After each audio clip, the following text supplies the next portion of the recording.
Imagine buying a game but never actually owning it. That future's getting closer, thanks to Sony. They've announced that they'll stop manufacturing physical PlayStation discs after January 2028. Now, this may not seem like a big deal after millions of people already download their games, right? But I personally think this change is going to have much bigger consequences than people realise.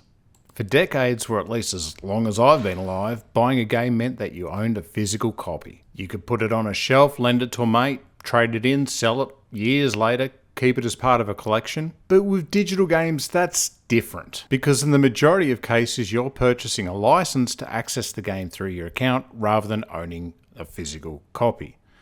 As long as the platform continues to support that license, you're fine. But the experience depends on the digital ecosystem remaining available. And after recent events of 500 movies being dropped from PlayStation's collection that people had already paid for due to licensing, well, that could change at any time. You could lose a game because of some licensing agreement. So sometimes a physical copy is better. So what's going to happen in 10 years or 20 years? Well, history shows us that digital storefronts don't last forever. Companies eventually close their online services, remove their content, or retire older systems. And fair enough, they have to retire the older systems and make work on newer ones, but we still had the physical copies to go back on. Collectors also lose something important.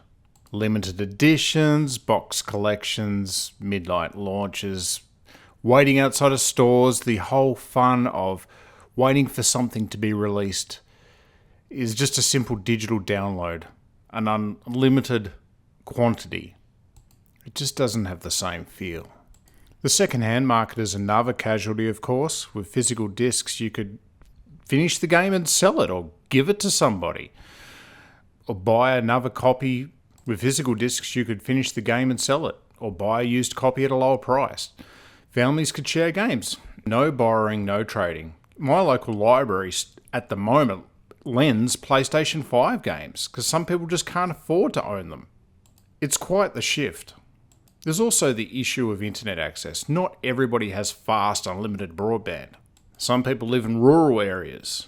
Others have monthly caps. A modern game can easily exceed 50 to 100 gigabytes, and downloading one can take hours or even days. For some people that are even slower connections, it could be even longer.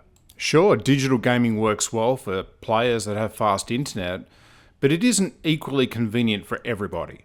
There are business implications too. Factories that manufacture PlayStation discs, well, they're going to go out of business. There's no printing of the covers anymore. No, I mean, you could say an environmental factor. It's probably better. There's less plastic, but I mean, it was more than just plastic to us.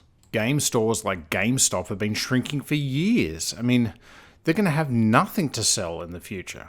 Nintendo is probably the only major console manufacturer that continues to release its latest games on physical media.